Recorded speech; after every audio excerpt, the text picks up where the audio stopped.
सुनिए, देखिए, समझिए सनातन सत्य। जैसी दृष्टि वैसी सृष्टि, दृष्टि विज्ञान। कुदरत, कुदरती रचना एवं कुदरत के कानून से शाश्वत सुख की प्राप्ति। जोधपुर के परम पूज्य महात्मा उपासक प्रोफेसर डॉक्टर सोहन राज तातेड़ के निर्देशन में सनातन सत्य। जैसी दृष्टि वैसी सृष्टि, दृष्टि विज्ञान।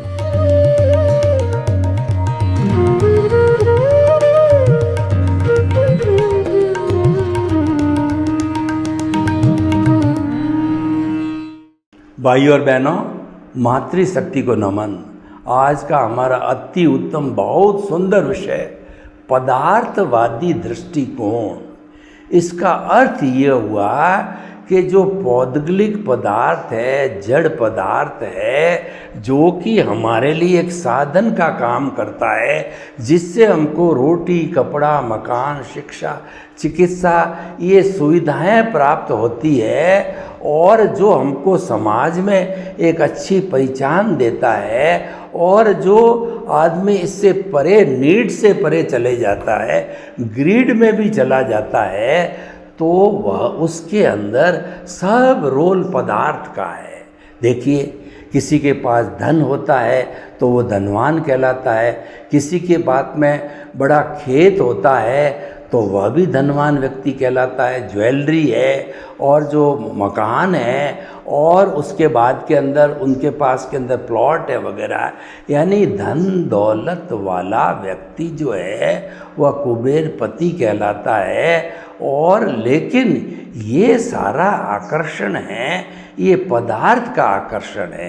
हम क्या कहना चाहते हैं इस एपिसोड के माध्यम से कि एक तो पदार्थ का आकर्षण है और एक चेतना का आकर्षण है। कौन सा आकर्षण स्थायी है और कौन सा आकर्षण टेम्परेरी है, किस आकर्षण के ऊपर समय लगाना यूज़फुल है और किसी पर समय लगाना यूज़लेस है, ये हम आपको समझाना चाहते हैं। देखिए कि हमारा जो अस्तित्व है वो आत्मा के पीछे है। मैं आपको एक उदाहरण दूं कि आत्मा को मैंने एक माना, उसके बाद के अंदर उसके पीछे जीरो लगाया, वो धन का जीरो, दूसरा जीरो लगाया वो संपत्ति का जीरो, तीसरा जो लगाया वो पद का जीरो, चौथा लगाया वो प्रतिष्ठा का जीरो, और पांचवा लगाया वो ऐश्वर्य का जीरो। अब देखिए कि एक के पीछे इन भौगोलिक जड़ पदार्थों, पदार्थवादी पदार्थों के लगने से जो उसकी वैल्यू है 100 गुना, 1000 गुना, लाख गुना, करोड़ गुना हो गई, लेकिन वो किसके पीछे हुई?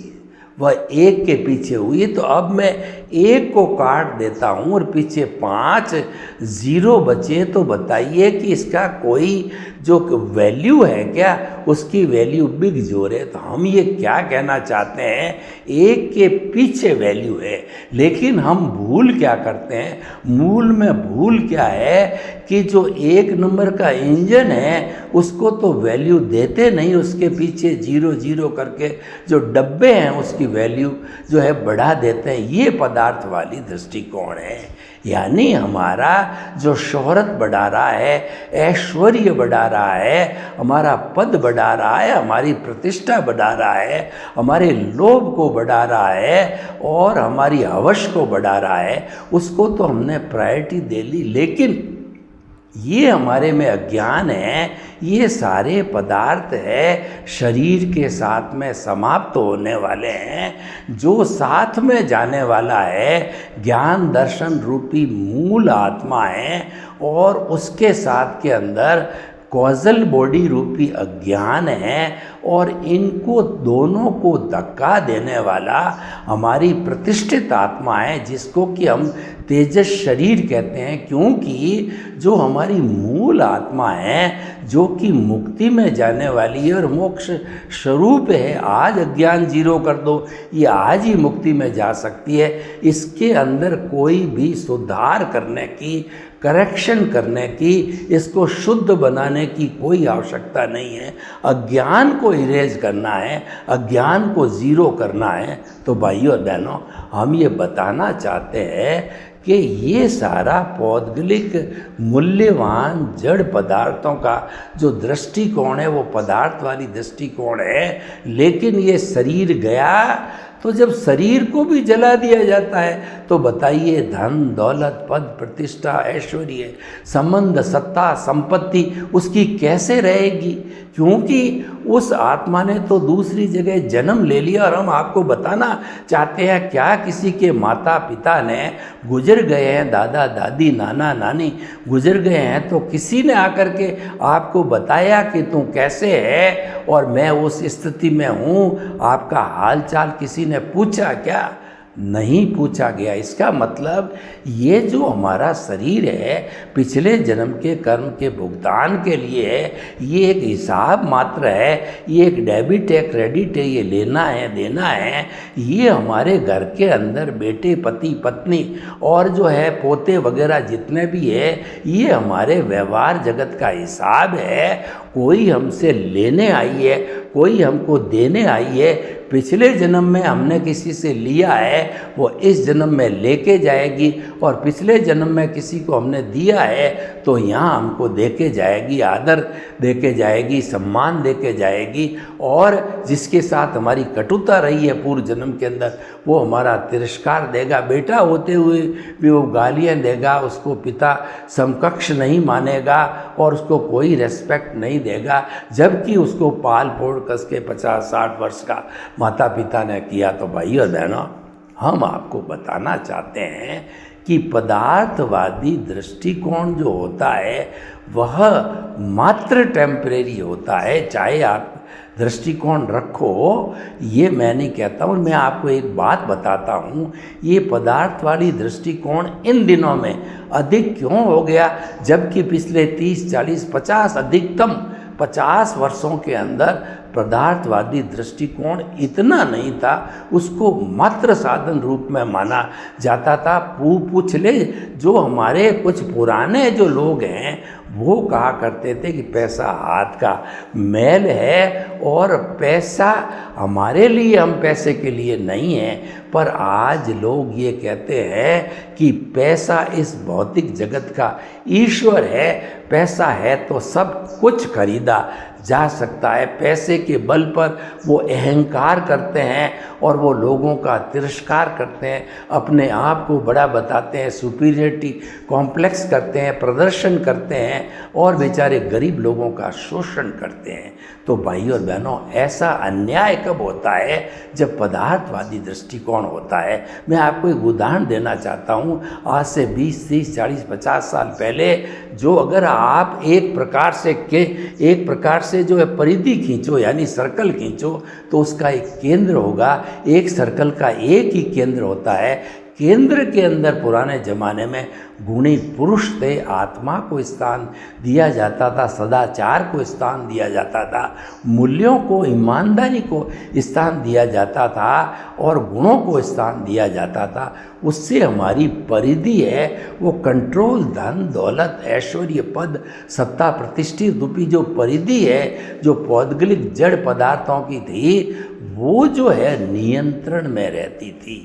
अब आज के लोभी व्यक्ति ने क्या किया कि जो परिधि धन दौलत संपत्ति की है उसको लाके केंद्र में डाल दिया, और केंद्र में जो गुणी पुरुष थे, आदर्शवादी थे, चरित्रवान थे, मूल्यों की बात थी, वो सब परिधि पर गिरा दिया, सेकेंडरी कर दिया। प्राइमरी जो है वो पदार्थवादी दृष्टिकोण को कर दिया। तो भाइयों और बहनों, उससे क्या हुआ? उल्टा हो गया। पुराने ज़माने में जो राजा दशरथ का देखिए और दूसरे राजा जनक का देखिए, इनके गुरु हुआ करते थे, जिनका आसन, वशिष्ठ जो मुनि थे वो दशरथ जी के गुरु थे, तो उनका जो आसन था वो राजा से ऊपर रहता था, यानी राजनीति पर धर्म नीति का अंकुश था। और बिना जो है गुरु की आज्ञा से कोई भी जो जन कल्याण का निर्णय राजा नहीं लेता था, उनकी सहमति जरूरी है। लेकिन आज की राजनीति के अंदर धर्म नीति को समाप्त कर दिया गया, धर्म नीति को सांप्रदायिक माना जाने लगा और जो है ये कहने लगे कि ये तो जो है वो संप्रदाय है, वो किसी का पक्ष हम नहीं ले सकते। तो भाइयों और बहनों, हम आपको बताना चाहते हैं ये पदार्थवादी दृष्टिकोण से आज सारा मूल्यों का ह्रास हुआ है और आज जो है हमारे समाज में आतंकवाद, वैमनस्य, हिंसा, संवेदना और जो है व्यक्ति का आदर सम्मान सब घटता जा रहा है। और आज देखिए संयुक्त, इसी का जो परिणाम आप देखो, संयुक्त परिवार प्रथा समाप्त हो गई। बड़े बुजुर्ग जो है अम्ब्रेला हुआ करते थे, जो कि घर की शान होता करते थे और ऐसा कहते थे कि मेरे माता पिता बैठे हैं, मैं सनात हूँ। और किसी के 100 वर्ष के भी माता पिता जो कोई काम भी नहीं कर पाते, लेकिन लोग समझते थे कि मैं सनात हूँ, उनके जाते ही लोग कहते मैं अनाथ हो गया। यानी हमारे यहाँ वृद्धाश्रम का कोई भी जो है कंसेप्ट नहीं था। लेकिन आज हिंदुस्तान में देखिए हर शहर में वृद्धाश्रम खुल गए हैं, क्योंकि आज की संतान है माता पिता को बर्डन मानने लग गई। जिस माता पिता ने अपना भोग करके, सर्वस्व लुटा करके, पेट को गांठ दे करके, फटा पुराना कपड़ा पहन करके और ठंडी रोटी खा करके बच्चों को गर्म पकवान खिलाए, अच्छी स्कूल के अंदर पढ़ाया। और कई तो ऐसी बेचारी महिलाएं हैं जिसके कि हस्बैंड अगर गुजर गया तो उसने सिलाई करके और बर्तन मांज करके अपने बच्चों को IAS IPS बनाया। और वो IAS IPS आज अपने पिता को, माता को वृद्धाश्रम में डाल रहा है, या वो उसको घर में लॉक दे करके विदेश चले गए, या कहा कि बापूजी चलिए आपको तीर्थ यात्रा करवाते हैं, और कुंभ के मेले में अकेले छोड़ करके आ गए। आज वृद्ध लोगों के आप अनुभव सुनिए, संस्मरण सुनिए, आपकी आंखों में आंसू आ जाएंगे कि जिस जो है संतान को इतने अच्छे संस्कार दे करके पाला पोसा, बड़ा किया और शादी किया, ब्याह किया, पाँव पर खड़ा हुआ, और वो किस तरीके से उनकी सारी प्रॉपर्टी को जो है भोले भोले माता पिता को उल्लू बना करके, हड़प करके और उनकी ये स्थिति कर दी है। बड़ी दारुण्य स्थिति है, बड़ी दया की स्थिति है, बड़ी करुणा की स्थिति है। ये सारा क्यों हुआ? इसके पीछे कारण है पदार्थवादी दृष्टिकोण। आज व्यक्ति मिलावट क्यों करता है, घूस क्यों लेता है, आज जो है व्यक्ति जो है सुसाइड क्यों करता है, रेप क्यों करता है, अन्याय क्यों करता है, असंवेदनशीलता क्यों करता है, उसके पीछे आप गहराई में जाओगे तो व्यक्ति को लोभ हो गया, यानी उसका दृष्टिकोण पदार्थवादी हो गया।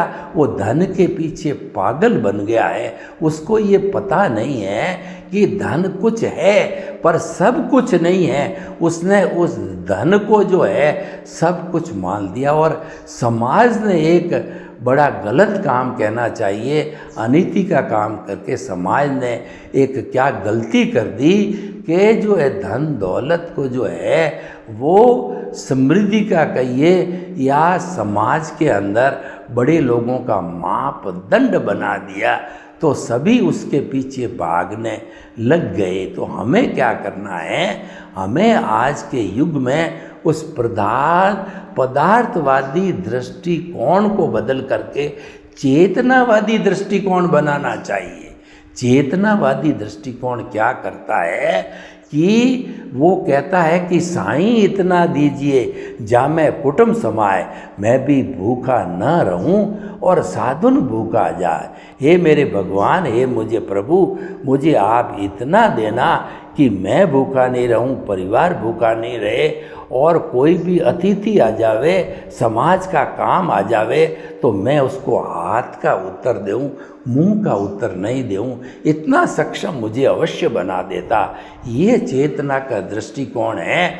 ऐसा व्यक्ति ये सोचता है एक दिन भगवान के घर जाना है, तो वो हमारी पुरानी जो आश्रम व्यवस्था है, इस पदार्थवादी दृष्टिकोण को अलग रखने के लिए बनाई गई थी कि प्रकृति ने जो है वो 100 वर्ष की उम्र दी थी, और उसको दुनिया में यह कह करके मानव को भेजा कि मैं तेरे में एक यूनिबिल्ट सिस्टम बना करके, जो आज के एसी के अंदर, आज के जो है, जो कहना चाहिए कि जो हमारा टीवी है, मोबाइल है, या हमारा लैपटॉप, सब में यूनिबिल्ट सिस्टम लगा हुआ होता है। वो स्पीड ब्रेकर का काम करता है। वह जो वोल्टेज का फ्लक्चुएशन को एब्जॉर्ब कर लेता है और जलने नहीं देता सिस्टम को।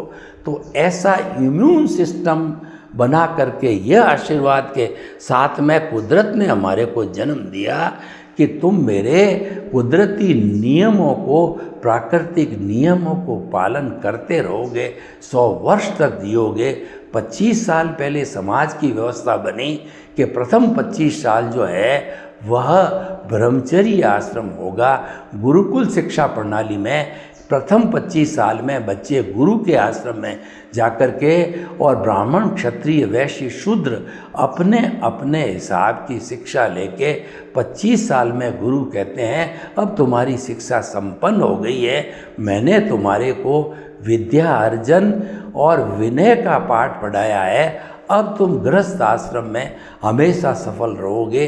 तो ऐसा व्यक्ति जब गृहस्थ आश्रम में आता था तो सबसे पहले वो विनय का पाठ पढ़ता था, अतिथि के लिए, वरिष्ठ नागरिकों के लिए, माता पिता के लिए, और जो मूल्य उसको ब्रह्मचर्य आश्रम में समझाए थे कि इतना ही व्यक्ति को संग्रह करना चाहिए जितनी आवश्यकता हो। नीड और ग्रीड का फर्क बताया कि आपको एक मकान चाहिए, एक प्रति व्यक्ति एक मोबाइल चाहिए, व्हीकल चाहिए, मकान चाहिए, वो नीड है। वो एक गृहस्थी का कर्तव्य बनता है उस नीड को पूरा करने के लिए। उस कर्तव्य से वो भागता है तो वह भी कायर है, क्योंकि जिसने बच्चों को जन्म लिया उनका ब्याह, शादी, शिक्षा, मकान और रोटी, कपड़ा, मकान, शिक्षा, चिकित्सा सारी व्यवस्था करनी पड़ेगी उसको, और पाँवों पर खड़ा होने तक उसको देनी होगी। फिर वो स्वयं माता पिता का पालन पोषण करने लगे। ये गृहस्थ आश्रम चलता था जिसके अंदर पदार्थवादी दृष्टिकोण नहीं था, चेतनावादी दृष्टिकोण था। और व्यक्ति जो है 51 साल में आते ही उसको जो है भगवान के दर्शन होने लगते थे, अपनी आत्मा के दर्शन होने लगते थे, और वह चिंतन करने लग जाता था कि मुझे जो है अपने प्रभु की भक्ति करनी, और मेरे पे जो है 4 तरह के 50 साल की उम्र तक तो ऋण चढ़ गए हैं। पहला मेरा ऋण जो है देव ऋण है, दूसरा पितृ ऋण है, तीसरा समाज का ऋण है, और चौथा जो ऋण गुरु का ऋण है, ये मुझे उतारने हैं। तो वह 51 से 75 साल की उम्र में वानप्रस्थ यानी घर में रह के, घर से दूर रह करके वह समाज की सेवा करता था। गुरु का ऋण का मतलब गुरु की सेवा करके और गुरु को चित्त समाधि पहुंचा के उसका ऋण उतारा जाता था। माता पिता की सेवा करके उनको चित्त समाधि पहुंचा करके पितृ ऋण उतारा जाता था, और भगवान की स्मृति करके, आत्मा का चिंतन करके, भीतर विराजमान शुद्ध आत्मा भगवान का चिंतन करके, उनसे प्रार्थना करके हर वक्त प्रार्थना करके, हे प्रभु, हे मेरे देवता, हे मेरे ईश्वर, हे मेरे भगवान, हे शुद्ध आत्मा भगवान जो मेरे भीतर विराज रहे हो, मुझे ऐसा आशीर्वाद दो, मुझे शक्ति दो, जागृति दो कि मैं किसी में दोष नहीं देखूं, मेरे मन में किसी के प्रति बुरे भाव नहीं आवे, और मैं किसी को अभिप्राय और ओपिनियन नहीं दूं, मेरे द्वारा किसी को दुख न हो, दुख न हो, दुख न हो। हर क्षण मेरा राग द्वेष घटता रहे, हर क्षण मेरा संभाव बढ़ता रहे और हर जन्म में मेरे को मुक्ति के कर्म मिले, हर जन्म में मेरे को ज्ञानी पुरुष मिले, सद्गुरु मिले। ऐसी कृपा करो, ऐसी कृपा करो। भीतर विराजमान शुद्ध आत्मा भगवान से हर क्षण वो प्रार्थना करता रहता है। ये हमारा देव ऋण उतरता है।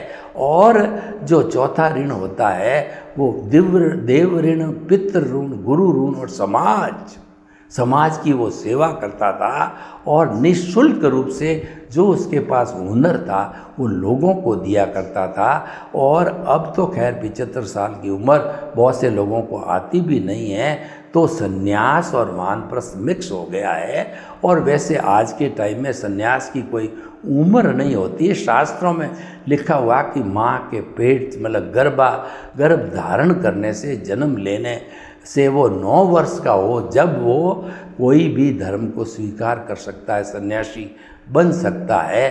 तो भाई और बहनों, अगर कोई सन्यास ले सकता तो बड़ी बात है। घर बार, धन संपत्ति और जो सारा कंचन कामिनी को त्याग करके सन्यास लिया जाता है। और वो लोग जो ऐसे है एक परमात्मा का रूप होते हैं, वो जो है परमात्मा, वो परार्थ की चेतना वे जो बातें और सबको सर्व कल्याण, सर्वजन सुखाय, सर्वजन हिताय, सर्वे भवन्तु सुखिनः, सर्वे सन्तु निरामया, लोक के जीवों को सुख मिले, शांति मिले, आनंद मिले, प्रेम मिले, उसकी जो है वो भावना में वो चले जाते हैं।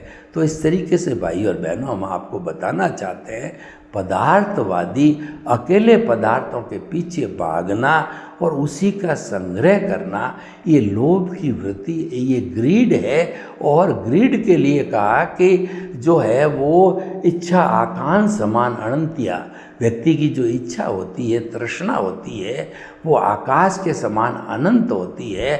अगर इस कुदरत का, इस जो हमारी प्रकृति का है, इस नेचर माँ का संपूर्ण धन अगर एक व्यक्ति को दे दिया जाए तो भी वो दाबता नहीं है, उसको तृप्ति नहीं होती है। क्योंकि आज का युग पदार्थवादी दृष्टिकोण हो गया, सभी ने ये मान लिया है अगर समाज में बड़ा बनना है तो सबसे पहले जो है वो पैसा कमाओ, कुबेरपति बनो, तभी बड़े बनोगे।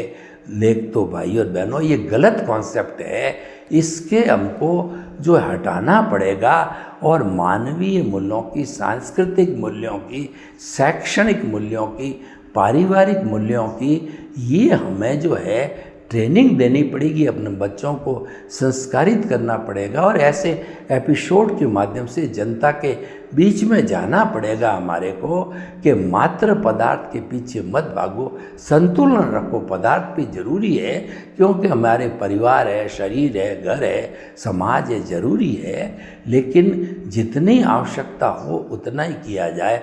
आवश्यकता से अतिरिक्त होता है वह ग्रीड कहलाता है, लालच कहलाता है, लोभ करता है। और जो ऐसा व्यक्ति शोषण करता है और वो अनावश्यक रूप से जो है वो भौतिक पदार्थों का संग्रह करके दूसरों का शोषण करता है। तो आज का जो हमारा ये जो एपिसोड है वो चेतना को स्थान देता है। केंद्र में चेतना होनी चाहिए। केंद्र में अगर हमारे जो ये मस्तिष्क का ये जो कहना चाहिए, ये जो है हमारा ज्योति केंद्र है, वहाँ पर हमारे प्रभु भीतर विराजमान शुद्ध आत्मा भगवान को शुद्ध भावों के साथ उसकी प्राण प्रतिष्ठा करके और इस शरीर को मंदिर मान करके रोज़ उस जो प्रायोरिटी है उस चेतना को दो कि मेरे भीतर विराजमान शुद्ध आत्मा भगवान, आप अजर हो, अमर हो, अविनाशी हो, आप अजन्मा हो, आप अनंत ज्ञान, अनंत दर्शन, अनंत शक्ति, अनंत सुख का धाम हो। और आप जो है रिद्धि सिद्धि प्रदाता हो, मुक्ति प्रदाता हो, आप अजन्मा हो, हरि अनंत, हरि कथा अनंत। तो ऐसा हरि जो भीतर विराजमान है, जिसकी ताकत से मैं बोल रहा हूँ, खा रहा हूँ, पी रहा हूँ, प्रवचन दे रहा हूँ, हाथ हिला रहा हूँ, और प्रभु चला जाता है तो हंसा उड़ जाता है, पीछे रह जाता है। ये हमारा जो जलाने वाला जड़ शरीर जिसमें ज्ञान दर्शन नहीं होता है, इस कारण इसको जलाया जाता है। और जो व्यक्ति एलाइव होता है, जो लिविंग बीइंग होता है, उसके अंदर ज्ञान दर्शन होता है, अनुभूति होती है, सुख दुख की अनुभूति होती है, फीलिंग करता है, उसको जलाना जघन्य अपराध है। तो इसीलिए ज्ञान दर्शन मुख्य विषय हो गया। हम ये कहना चाहते हैं पदार्थ के अंदर ज्ञान दर्शन नहीं है, पदार्थ साधन है और ज्ञान दर्शन रूपी आत्मा है, साध्य है। तो आप ज्ञान दर्शन, मिथ्या ज्ञान मिथ्या दर्शन से पदार्थवादी दृष्टिकोण बढ़ता है, सम्यक ज्ञान सम्यक दर्शन से हमारी चेतना पुष्ट होती है। और क्यों कि सम्यक ज्ञान सम्यक दर्शन है, वो चेतना के लक्षण हैं। जब चेतना को हमने केंद्र में स्थापित कर दिया तो सम्यक ज्ञान सम्यक दर्शन, उसके जो गुण हैं वो गुणी के साथ रहते हैं, कभी अलग नहीं होते हैं। उनका उपयोग करो, उनका डेवलपमेंट करो। इस शरीर में रहते रहते ज़्यादातर अधिकतम सम्यक ज्ञान का डेवलपमेंट करो, वह कैरी फॉरवर्ड होगा। और मिथ्या ज्ञान मिथ्या दर्शन जो मन वचन काया देहाध्यास को केंद्र में रख करके और बनाया है, वह ज्यों ये शरीर गया और आपका मिथ्या ज्ञान मिथ्या दर्शन साथ के अंदर जला दिया जाएगा, क्योंकि वह अज्ञान है, उसमें ज्ञान दर्शन नहीं है। तो भाइयों और बहनों, हम ये कहना चाहते हैं कि पदार्थवादी दृष्टिकोण की जगह चेतनावादी दृष्टिकोण को खड़ा करो। सर्वे भवन्तु सुखिनः, सर्वे सन्तु निरामया। लोग के जीवों को सुख मिले, शांति मिले, आनंद मिले, प्रेम मिले और हम पदार्थवादी दृष्टिकोण को सेकेंडरी करके और चेतनावादी दृष्टिकोण को प्राइमरी करें। आपके प्रति मंगल भावना।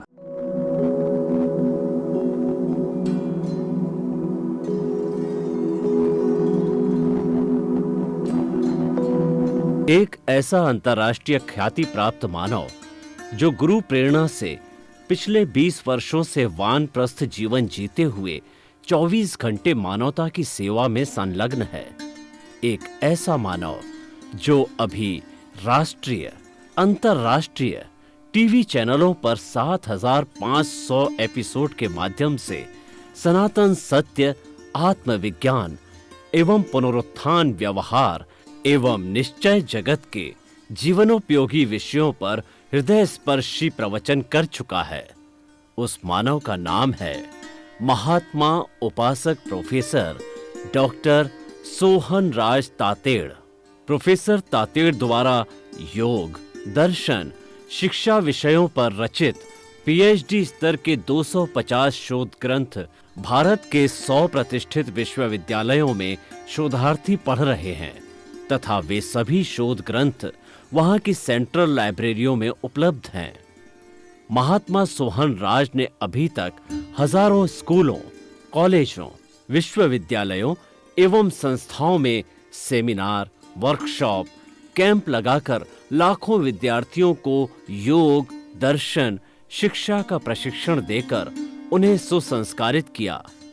डॉक्टर तातेड़ ने भारतीय संस्कृति उत्थान के 4000 से अधिक समसामयिक विषयों पर आर्टिकल लिखकर ऑनलाइन जर्नल, पत्रिकाओं, वेबसाइट्स पर प्रकाशित किया, जिसका उपयोग लाखों पाठक कर रहे हैं। उपासक तातेड़ के 5000 से अधिक आज का सुविचार, आज का शुभ संदेश, आज का मंगल भावना योग आदि चिंतन websites, Twitter, blogger, Facebook, YouTube माध्यमों से लाखों लोग अपना जीवन निर्माण कर रहे हैं। मानवता के मसीहा ऐसे महामानव महात्मा सोहन राज तातेड़ के प्रोफाइल को अभी तक विश्व के 20 लाख दर्शक यूट्यूब पर, 12 लाख गूगल पर एवं लाखों दर्शक फेसबुक, ब्लॉगर, ट्विटर और इंस्टाग्राम पर देख चुके हैं।